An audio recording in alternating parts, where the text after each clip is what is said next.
कीमतें आज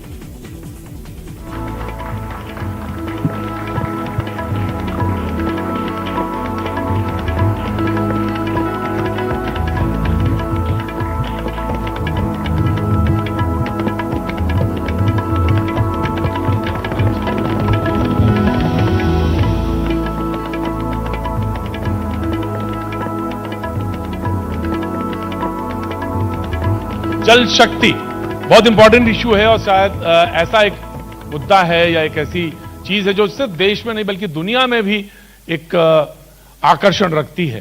बगैर जल के कुछ नहीं है, हम सारे लोग जानते हैं, इसलिए कोई भूमिका नहीं, सीधे सीधे प्रश्न।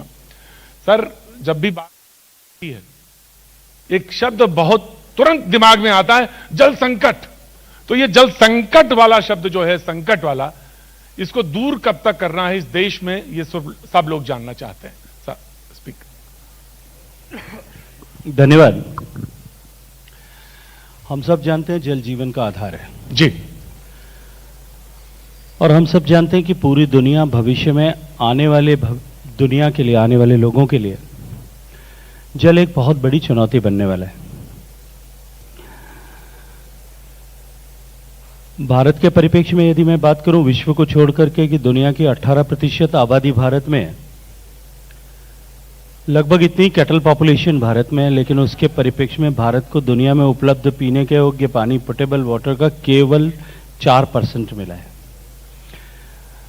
जिस तरह से क्लाइमेट चेंज के इंपैक्ट्स हमारे डोर को नॉक कर रहे हैं, आज सामने खड़े दिख रहे हैं जी। रेनफॉल पैटर्न्स जिस तरह से चेंज हुए हैं जी, निश्चित ही भारत को के सामने बड़ी चुनौती है जी। लेकिन इन सब चुनौतियों को देखते हुए ही माननीय प्रधानमंत्री जी ने पानी का विषय जो डिफरेंट डिपार्टमेंट्स में, डिफरेंट वेरियस मिनिस्ट्रीज में अलग अलग डिस्कस होता था साइलोज में, उस सब को इंटीग्रेटेड करके एक मंत्रालय, जल शक्ति मंत्रालय ऐसा गठित किया है। पानी का सेक्टर बहुत बड़ा है।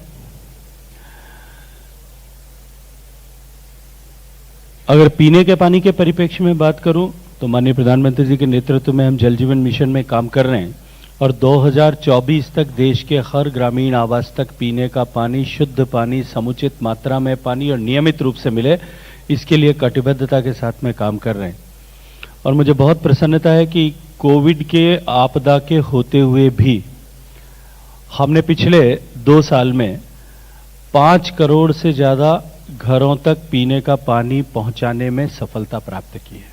जी, आजकल एक पॉलिटिक्स में एक शब्द बहुत पॉपुलर है, क्वाइंड है, ठोक दो, ठोक वाली राजनीति। तो मैं वो ठोक वाला ठोक नहीं कह रहा हूं, मैं दूसरा वाला ठोक कह रहा हूं। यहां पे जिस सीट पे आप बैठे थे उस पे कल केजरीवाल जी बैठे थे। उन्होंने कहा कि 25 तक अगर यमुना साफ नहीं हुई तो मुझे वोट ना देना। तो मैं ये मानूं कि देश में 1 गिलास शुद्ध पानी हर व्यक्ति के पास 24 तक पहुंच जाएगा। देखिए, 1 गिलास नहीं, देश भर में 19 करोड़ ग्रामीण आवास है। मैं केवल रूरल इंडिया की बात कर रहा हूं। जी जी। एक्सेस टू द वाटर, पानी की उपलब्धता की यदि बात करें, राज्यों के जो आंकड़े आते हैं उसके हिसाब से 80% लोगों के लिए एक्सेस था। लेकिन मैं तो क्योंकि पश्चिमी राजस्थान से आता हूं और एक्सेस का अभिप्रेत हमारे यहाँ है कि सिर पर गगरी उठा करके माता या बहन को शायद 2-2, 5-5 किलोमीटर जाना पड़ता है। मैं विश्वास के साथ में ये बात कह सकता हूं कि माननीय प्रधानमंत्री जी के नेतृत्व में 2024 तक हर घर को पीने का पानी मिलेगा और हर मां को सिर पर मटकी उठाकर पानी लेने के जाने के अभिशाप से मुक्ति मिलेगी। उन्होंने एक बात और कही थी, मैं जोड़ देता हूं। उन्होंने ये कहा था कि मुझे वोट ना देना अगर 25 में पानी ना पहुंचा।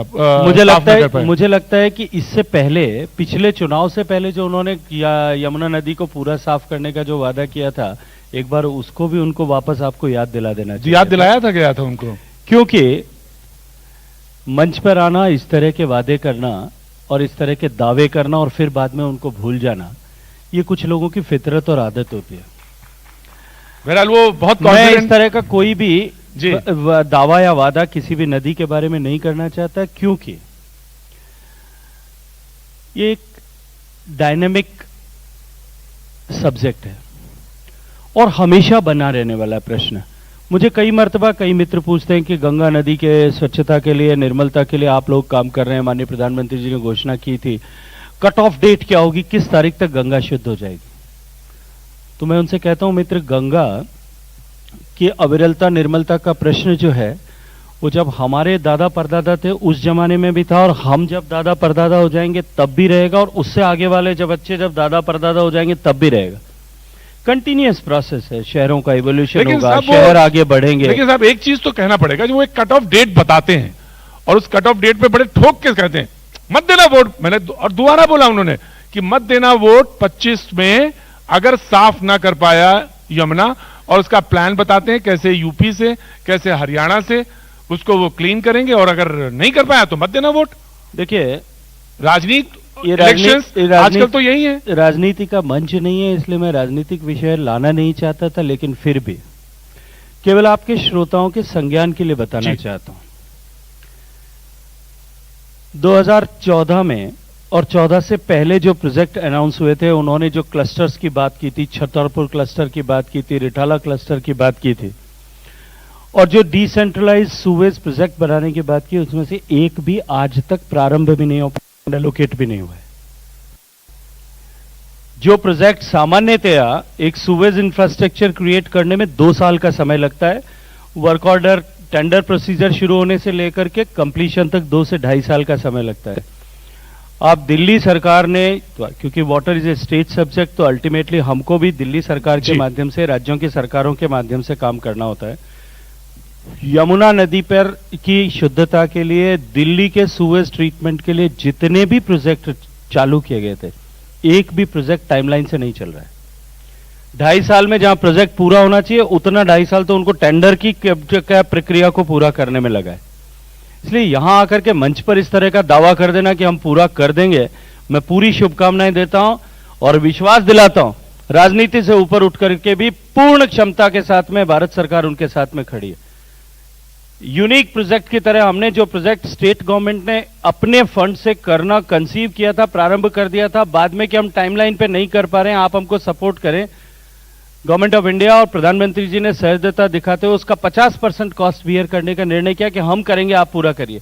वो भी टाइमलाइन से 1.5 साल और पीछे हो गया जी। इसलिए केवल दावे कर देना, आके बात कहना, वोट नहीं देना, उस समय में मैं आपसे आग्रह करूंगा न्यूज 18 नेटवर्क से जी, ये समय जल्दी बीत जाएगा, थोड़े दिन में चुनाव आएंगे। अब की बार जब चुनाव आए तो ये जो है आज वाला वीडियो बचा करके रखिएगा, आपके और मेरे दोनों के काम आएगा। जी बिल्कुल साहब, लेकिन एक सवाल बहुत महत्वपूर्ण है जिससे कि मैं दूसरी तरफ बढ़ूं, और वो ये कि जब मैं गांव की तरफ घूमता हूं या जाता हूं, कस्बों में जाता हूं, तो छोटे छोटे नलों पे, हैंडपंप्स में 100-100, 200 कंटेनर्स, बाल्टियां, बर्तन लेके बच्चे, औरतें खड़े रहते हैं। और पिछली बार मैं जब घूम रहा था अभी इसी भरतपुर के आपके पास इलाके के आसपास और उत्तर प्रदेश में, तो मैंने पूछा कि भाई पानी भरते हो? बोले हाँ पानी भरते हैं। बोले तुम पानी, मैंने दूसरे से पूछा लड़के से कि भाई तुम पानी भरते हो? बोले हाँ पानी भरते, जब माँ चली जाती है मामा के यहाँ तो मैं पानी भरता हूं। तो मैं ये जानना चाहता हूं कि क्या कोई ऐसा सर्वे कभी किसी ने करने की कोशिश की, या आपका मंत्रालय सोचता है कि कितना ह्यूमन रिसोर्स, कितने बच्चे पानी भरने में दिन भर लगे रहते हैं? और आज की दिल्ली में भी रोज लोग, कुछ लोग ऐसे हैं, काफी संख्या है, जो सुबह 3 बजे उठते हैं पानी के लिए। देखिए, पहले मैं गांव की बात करूं जो आपने प्रश्न किया है। देश भर में 19 करोड़ से ज्यादा ग्रामीण परिवार है और 3 करोड़ 23 लाख परिवारों तक ही आजादी के पहले अंग्रेज के जमाने से जब काम शुरू हुआ था तब से लेकर के, और 2019 में जब माननीय प्रधानमंत्री जी ने 15 अगस्त को लाल किले के प्राचीर से जल जीवन मिशन, हर घर में नल और नल में जल ये घोषित किया था, उस दिन तक केवल 3 करोड़ 23 लाख घरों तक पानी पहुंचा था। मतलब ये समझ लीजिए कि लगभग 15 करोड़ 75 लाख से ज्यादा घर ऐसे थे जिनके बच्चों को, माताओं बहनों को पानी लेने के लिए घर से बाहर जाना पड़ता था। अब उनमें कितना समय उनका जाया होता था उसका कैलकुलेशन आप थोड़ा लगाएंगे तो शायद, क्योंकि देश बहुत बड़ा है, अलग अलग तरह की भौगोलिक परिस्थितियां हैं, ज्यादा आसानी से लगा सकेंगे। छोटे छोटे बच्चे एग्जाम्स छूटते हैं उनके। लेकिन इन सब के दर्द को समाप्त करने के लिए ही प्रधानमंत्री जी ने पानी राज्य का विषय होने के बावजूद भी मंच लाल किले के प्राचीर से यह घोषणा की कि देश के हर घर तक पीने का पानी पहुंचाएंगे। और केवल पहुंचाएंगे नहीं, क्वांटिटी, क्वालिटी और रेगुलरिटी, इन तीनों को, और सस्टेनेबिलिटी, इन चारों के ऊपर एक साथ में काम करेंगे। और मैं आज इसीलिए जो मैंने बात कही, मैं एक संदर्भ के लिए आपको एक डेट बताना चाहता हूं आपके दर्शकों को। 15 अगस्त को घोषणा हुई, ठीक 22 दिसंबर को, क्योंकि हम जानते हैं देश बहुत बड़ा है, अलग अलग तरह की भौगोलिक परिस्थितियां हैं, अलग अलग तरह की प्रिपेयर्डनेस है, स्टेट्स की अलग अलग तरह की परिस्थितियां हैं। हमने राज्यों के साथ में कंसल्टेशन किया था, वर्कशॉप्स की थी, इंजीनियर्स के साथ, सेक्रेटरीज के साथ, पब्लिक रिप्रेजेंटेटिव्स के साथ, मंत्रियों के साथ में, और फिर एक गाइडलाइन इश्यू किया था 22 दिसंबर को, क्योंकि उस दिन से काम प्रारंभ हुआ था जी। 22 दिसंबर 2019। 22 मार्च को जनता कर्फ्यू और 25 मार्च को लॉकडाउन। केवल 3 महीने का समय था, ऐसा लगता था सब कुछ ठहर जाएगा। लेकिन माननीय प्रधानमंत्री जी का मार्गदर्शन, उनका सतत प्रयास और उनका हौसला अफजाई, उसके कारण से मैं आज गर्व से कह सकता हूं कि इस कोविड के बावजूद भी, जब देश पूरा आशंका व्यक्त करता था, मुझे आप ही के जैसे मित्र पूछते थे कि इस प्रोग्राम का अब क्या होगा, क्या टाइमलाइन एक्सटेंड होगी, जो काम 70 साल में हुआ, आज जब हम बैठ करके बात कर रहे हैं, दिसंबर के पहले दूसरे दिन बात कर रहे हैं, लगभग 2 साल पूरे हुए हैं, कुछ दिन घट रहे हैं, लेकिन आज 5 करोड़ 20 लाख से ज्यादा घरों तक हमने नया पानी पहुंचाने में कामयाबी प्राप्त। तो कम से कम मैं ये आंकड़ा नहीं कहूंगा कि कितने बच्चों का कितना समय जाया होता है, लेकिन मैं ये जरूर कह सकता हूं कि 5 करोड़ 20 लाख घर ऐसे माननीय मोदी जी ने जोड़े हैं, जिसके बच्चे को घर से पानी लेने के लिए या मां को घर से पानी लेने के लिए अब घर से बाहर नहीं जाना पड़ेगा। क्योंकि अमूमन जब मंत्रालय का बात आती है, मंत्रालय के लोग पानी के संकट से तो परेशान रहते हैं, लेकिन अमूमन चर्चा में, एजेंडा में, पॉलिटिकल एजेंडा में, चुनाव के मुद्दों में ये ऊपर नहीं होता है, पता नहीं कहीं खो चुका होता है। तो ये मंत्रालय बहुत महत्वपूर्ण है इस लिहाज से भी, क्योंकि बेहद अहम चीज जो है वो पानी है। मैं आपको साधुवाद देता हूं कि जो आपने 2 करोड़ से ज्यादा परिवारों को जोड़ा है। 3 तो पहले थे, आपने 2 करोड़ के, इसके अलावा 5 करोड़ 20 लाख है, जो आंकड़ा 17% होता था, that has now reach to 44.8। बधाई है आपका, ऑलमोस्ट हाफ के आसपास आप आ रहे हैं। लेकिन अब मैं थोड़ा सा, चुनाव होने हैं तो मैं उधर कुछ गाड़ी मोड़ूं, अगर आपकी इजाजत हो। जी, क्या लगता है कि इन 5 राज्यों के चुनाव में कहां कैसे गाड़ी बनेगी? उससे पहले मैं आपसे एक सवाल पूछ लेना चाहता हूं कि जोधपुर में आप आते हैं, सांसद हैं, तो वहां जादूगर का जादूगरी कुछ कम पड़ी या फीकी पड़ी, या अभी भी जादूगरी कायम है? मैं आपके दर्शकों को एक प्रश्न पूछना चाहता हूं, मैंने कभी किया नहीं है, आज मुझे ऐसा बहुत अच्छा स्वागत है, तो पूछिए। एक प्रश्न पूछना चाहता हूं आपके माध्यम से। जी, जादूगर किसको कहते हैं? अब ये तो आप बताएंगे। जो कुछ नहीं है या जो कुछ वास्तव में मौजूद नहीं है, वो अगर किसी को भ्रम पैदा करके दिखा दे, उसको जादूगर कहते हैं। मुझे आज तक समझ में नहीं आया कोई व्यक्ति अब सम्मान से अपने आप को जादूगर कह कैसे सकता है। देखिए, मैं तो न जादूगर हूं, न जादू जानता हूं। मैं नरेंद्र मोदी जी के नेतृत्व में काम करता हूं, जहां हम जो कहते हैं वो करते हैं और करके दिखाते भी हैं। हमने लोगों के जीवन में परिवर्तन लाने के लिए काम करना प्रारंभ किया। केवल सत्ता में बने रहने के लिए जो कुछ नहीं है उसे दिखाना और लोगों को भ्रमित करना न तासीर है हमारी, और न ही हमारा काम करने का तरीका है। जो कुछ करते हैं, जो कुछ कहते हैं, वो करके दिखाते हैं। और इसके साक्षी जो हैं, देश की 10 करोड़ वो परिवार हैं जिन माताओं बहनों को शौचालय मिला है, जिनको अपनी गरिमा से नित्य प्रतिदिन समझौता करना पड़ता था। 8 करोड़ वो माएँ हैं जिनको गैस का कनेक्शन मिला है। 5 करोड़ वो परिवार हैं जिनके घर में पीने का पानी आने लगा है। 4 करोड़ वो घर हैं जिनमें अंधेरा था, 21वीं शताब्दी में उसमें बिजली आ गई है। और हजारों हजार ऐसे गांव हैं जहां सड़क नहीं थी, वहां सड़क की सुविधा पहुंच गई है। 24 लाख हेक्टेयर जमीन पे काम करने वाले ऐसे कम से कम 10 लाख किसान हैं जिनके खेत में जो है सिंचाई के लिए पानी आ गया है। हम जादू में विश्वास नहीं करते, हम काम में विश्वास करते हैं और करके दिखाते हैं। मैंने छोड़ दिया ये सवाल जादूगर वाला, क्योंकि जो लोग समझना चाहते हैं वो समझ गए कि जादूगर किसके तरफ इशारा था। लेकिन सवाल चुनाव का है और चुनाव में बहुत सारी बातें कही जा रही हैं। एक बात यह भी कही गई कि हिंदू और हिंदुत्व की परिभाषा नए सिरे से गढ़ी जा रही है। आपके मुताबिक, उन्होंने तो बता दिया, आपके मुताबिक हिंदुत्व क्या है और हिंदू क्या है? मुझे लगता है कि मैं दर्शन शास्त्र का विद्यार्थी होने के नाते ये कह सकता हूं कि धर्म एक जीवन पद्धति है। वाह। जो कुछ धारण किया जा सके वो धर्म है, बाकी शेष सारी पूजा की पद्धतियां हैं। ईश्वर को प्राप्त करने के अनेक मार्ग हो सकते हैं, मेरी अपनी आस्थाएं हो सकती है, अपना विश्वास हो सकता है, लेकिन धर्म के आधार पर यह राजनीति करना न तो भारतीय जनता पार्टी में कभी था, न कभी है और न कभी रहेगा। कुछ लोग अपने व्यक्तिगत महत्वाकांक्षाओं के लिए या कुछ ऐसे दल जो सत्ताओं से नकार दिए गए वापस उस स्थान पर पहुंचने के लिए ऐसे मार्गों का सहारा लेते हैं। मुझे लगता है कि अब 21वीं शती में भारत का मतदाता और विशेष रूप से युवा पीढ़ी का मतदाता वो इन सब चीजों से ऊपर उठ गया है। 2014 के बाद में इस देश में राजनीति में अगर कोई एक विषय रहा है, कोई एक आकलन का आधार रहा है, तो वो विकास रहा है और आने वाले समय में वही रहने वाला है। तो फिर राम मंदिर के बाद मथुरा काशी की बात क्यों आ जाती है? देखिए, मुझे लगता है कि राम जो है वो हम सब के लिए इस देश के अस्मिता का प्रश्न था। राम को किसी धर्म के साथ में जोड़ करके देखना, मुझे लगता है कि राम के व्यक्तित्व को, उनके मैंने कहा राम के बाद उनको संकुचित करना होगा। मैंने कहा मथुरा और काशी फिर क्यों आ जाता है? राम के व्यक्तित्व और कृतित्व को संकुचित करना होगा। मथुरा और काशी की बात जो लोग कर रहे हैं, मुझे लगता है ये प्रश्न उनसे किया जाएगा तो ज्यादा श्रेयस्कर होगा। जी, लेकिन हिंदू और हिंदू, क्योंकि दर्शन शास्त्र के आप विद्यार्थी हैं, तो आपने कहा कि हिंदू और हिंदुत्व की बात मैं इस तरह से व्याख्यायित करना चाहता हूं, लेकिन उनका इशारा इस तरफ है कि हिंदू तो ठीक है, हम आप जैसे लोग हैं जो जीवन पद्धति के हिसाब से रहे, लेकिन हिंदुत्व तो वो जो गुंबद पे चढ़े हुए लोग थे, जो गुंबद पे चढ़े हुए थे, शायद इशारा उनकी इस तरफ था।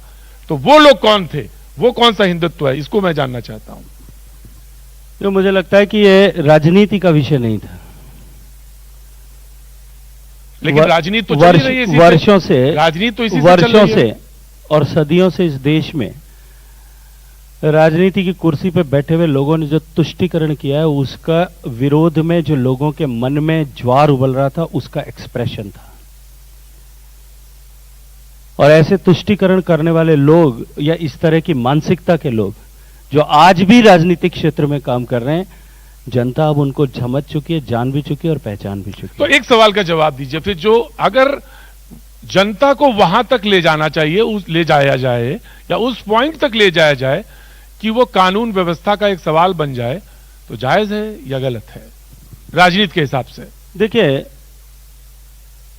कानून व्यवस्था का प्रश्न राजनीति के हिसाब से देखें या न देखें, देश का संविधान हम सब लोगों के लिए, देश में कानून और व्यवस्था बनाए रखना हम सब लोगों के लिए प्राथमिक कर्तव्य है, देश के प्रत्येक नागरिक का कर्तव्य है, और उसको मुझे लगता है कि उसका सम्मान सबको करना ही चाहिए।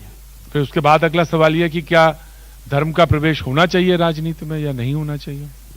मैंने तो पहले भी कहा कि वो ऐसे ही लोग कर रहे हैं जिनको जनता ने चुनाव के समर में नकार दिया है, वही लोग इस तरह तो राम मंदिर का इशू बताना चुनाव में, प्रचार में, रैलियों में। देखिए, राम मंदिर, जैसा मैंने कहा, भगवान राम का मंदिर अयोध्या में बने, ये किसी धर्म का विषय नहीं था, राजनीति का विषय नहीं था। ये इस देश के करोड़ों करोड़ लोग जो दुनिया भर में भी रहते हैं, किसी भी धर्म के मुताबिक भी होंगे, उन सब के आस्था का और उन सब के लिए अस्मिता का प्रश्न था। न्यायालय ने निर्णय किया है और ये सब लोग जानते हैं कि न्यायालय में इस तरह का निर्णय नहीं हो, उसकी रुकावट पैदा करने के लिए किन लोगों ने किस तरह के प्रश्न किए थे। मुझे लगता है कि यह प्रश्न धर्म के बारे में आज आपको उनसे करना चाहिए जो एक दिन सरकार में रहते हुए राम के अस्तित्व को नकारने की बात करते थे और आज तिलक लगा करके और भगवान का जो है गले में डाल करके राम की पूजा करने के लिए मंदिर में जाते हैं। उनको शायद ये प्रश्न करना चाहिए। हमारे लिए राम तब भी राम था, हमारे लिए राम आज भी राम है और आने वाली पीढ़ियों तक भी राम जो है हमारे लिए उसी तरह से प्रणम्य रहेगा। बहुत अच्छी बात कही आपने। तो फिर आपके हिसाब से वो जो जनेऊ पहन लेते हैं ऊपर कपड़े के, तो वो नकली हिंदू, और आपने बताया वो असली हिंदू, असली और नकली हिंदू। मुझे लगता है कि मैं उसके लिए अधिकृत नहीं हूं कि मैं व्याख्या करूं कि किसी के धर्म के ऊपर कि वो नकली हैं या नहीं हैं। ये निर्णय तो देश की आवाम और जनता करती है कि कौन चुनाव के लाभ के लिए धर्म का लबास ओढ़ता है, कौन चुनाव के में लाभ के लिए अलग अलग तरह की पूजा पद्धतियों के बीच में जाकर के अपने आप को उनके साथ में जुड़ा हुआ होने की बताने की चेष्टा करता है। ये जो है इसका हिसाब किताब देश की जनता करेगी। और जैसे मैंने कहा कि 21वीं सदी में अब देश की जनता और विशेष रूप से युवा पीढ़ी अब इतनी जो है मैच्योर्ड हो गई है कि वो इन सब विषयों के पीछे नहीं, हमारा भविष्य कहाँ है, हमारे देश का भविष्य कहाँ सुरक्षित है, इस विषय को लेकर के और अपना मताधिकार का प्रयोग करें। दूसरा एक विषय है जो बड़ा महत्वपूर्ण है, कृषि मंत्रालय से जुड़ा है और आप उसे संभाल चुके हैं। अब बिल वापस हो चुका है, लेकिन किसान जो हैं डटे हुए हैं, तो उनके लिए मनाने के लिए, क्योंकि वो ये बार बार कह रहे हैं, एमएसपी को लेकर बात कर रहे हैं, तो कैसे उसको टैकल करेंगे? सरकार का दायित्व है। देखिए, देश और दुनिया में मुझे कृषि क्षेत्र में काम करने का अवसर मिला और मैं अपने आप को सौभाग्यशाली मानता हूं कि मुझे देश में और देश के बाहर भी खेती करने का मौका मिला है, किसानों के साथ में भी। और किसानों अच्छा, आप किसान हैं? मुझे लगता है इसमें कहीं आश्चर्य नहीं होगा, मैंने देश में भी और देश के बाहर। देखिए, माफ करिएगा मुझे, क्योंकि मुझे लोग अक्सर ये लोग पूछ लेते हैं कि कई किसान नेता आजकल लिखते तो हैं किसान नेता, लेकिन वो किसान है या नहीं, इस पे बड़ा मुश्किल होता है। दुनिया के बहुतेरे कॉन्टिनेंट्स में हाथ से हल चलाने का मौका मुझे मिला है, लेकिन इसके साथ साथ में किसान आंदोलनों के साथ में भी काम करने का अवसर मिला है, कुर्सी के उस तरफ बैठ करके भी और कुर्सी पर बैठ करके भी, दोनों तरह से। भारत में यदि किसान आंदोलन में या किसानों के बारे में चर्चा में किसी एक व्यक्ति का सबसे ज्यादा उल्लेख होता है या एक रिपोर्ट का सबसे ज्यादा उल्लेख होता है, वो डॉक्टर स्वामीनाथन साहब की रिपोर्ट है। मैं नहीं जानता डॉक्टर स्वामीनाथन की रिपोर्ट को किसान आंदोलन करने वाले या किसान पर नाम पर राजनीति करने वाले कितने लोगों ने पढ़ा है, लेकिन मैंने उसको लाइन बाय लाइन भी पढ़ा है, बिटवीन द लाइंस भी पढ़ा है।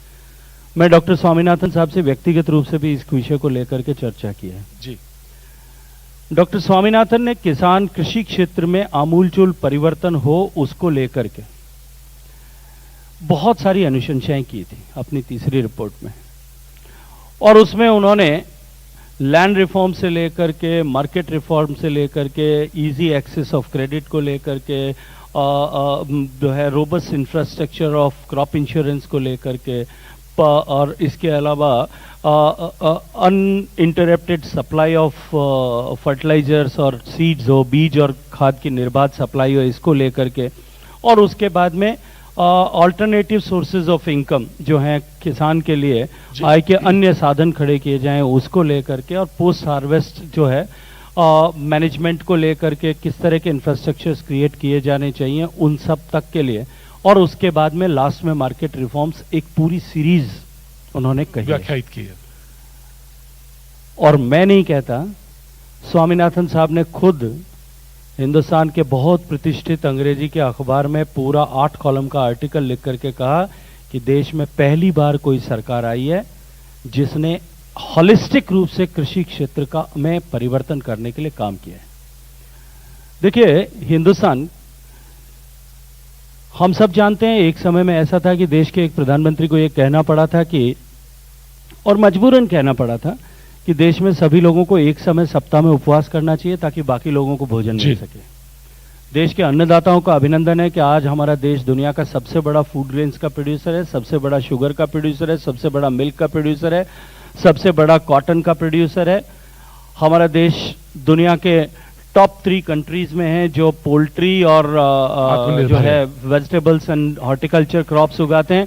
हम दुनिया के मांगने वाले देश थे, इंपोर्टर थे। आज हम दुनिया के 10 बड़े एक्सपोर्टर्स, पहले 10 एक्सपोर्टर्स की सूची में हैं। जी, और हमारा एग्रीकल्चर ट्रेड जो है वो भी, हमारा ट्रेड का बैलेंस भी हमारे फेवर में है, इंपोर्ट एक्सपोर्ट की अगर मैं बात करूं। आज हम इतना लंबा हमने रास्ता तय किया, लेकिन किसान का जो संकट है वो आज भी खड़ा था, जो दिखाई देता था। देश में कृषि क्षेत्र की तरफ देखने का नजरिया जो है वो हमेशा से ये था, क्योंकि कृषि क्षेत्र जो है उसमें हमारे यहां कमी थी, हमने डेफिसिट से शुरू किया था, इसलिए हमारी अप्रोच हमेशा प्रोडक्शन सेंट्रिक थी। पहली बार अगर देश में किसी ने परिवर्तन किया और पैराडिम शिफ्ट करके इसको दूसरी दृष्टि से देखना शुरू किया कि किसान की लाभ की दृष्टि से हम कृषि क्षेत्र को देखें, वो नरेंद्र मोदी जी ने किया। और किसान की आमदनी बढ़े इस दृष्टिकोण से कृषि क्षेत्र को देखने का उन्होंने क्रम प्रारंभ किया, और उसी के कारण से आज जो है स्वामीनाथन साहब भी एक कहने का साहस रखते हैं कि मेरी जो रिपोर्ट थी उसमें अक्षर से यदि किसी सरकार ने पूरी तरह से पालन करने की भावना से काम किया है तो वो नरेंद्र मोदी जी की सरकार ने किया है। कतिपय लोग हैं जिन लोगों की राजनीति शायद इसको लेकर के चलती है, कुछ लोग ऐसे हैं जिनको लोकतंत्र के समर में जनता ने नकार दिया है, वो किसान के कंधे पर जो है वो बंदूक रख करके गोली चलाना चाहते हैं। उनके अपने जो है राजनीतिक लक्ष्य होंगे, राजनीतिक महत्वाकांक्षाएं होंगी जी। पर देश का किसान समझता है, देश का किसान और कृषि क्षेत्र में काम करने वाले व्यक्ति भी अपना हित और हित समझता है। मुझे पंजाब में काम करने का अवसर मिला है, मैं धरातल में पंजाब के गांव में जाकर के देखता हूं और महसूस करता हूं कि जो डायरेक्ट बेनिफिट ट्रांसफर पंजाब में हुआ है, माननीय प्रधानमंत्री जी ने किया है, जो प्रोक्योरमेंट पंजाब में बढ़ा है, उसका बहुत सकारात्मक प्रभाव पंजाब के किसान पर भी है। थैंक यू सो मच, बहुत बहुत शुक्रिया। और आपने बता भी दिया कि किसान के कंधे पे जो रख के बंदूक चला रहे हैं वो कौन है, तो लिहाजा अभी कुछ देर बाद जब कुछ मंच पे लोग मौजूद होंगे जवाब जरूर लिया जाएगा। बहुत बहुत शुक्रिया साहब, थैंक यू सो मच। आप दोनों का ही बहुत बहुत शुक्रिया। शुक्रिया गजेंद्र जी, शुक्रिया प्रतीक जी।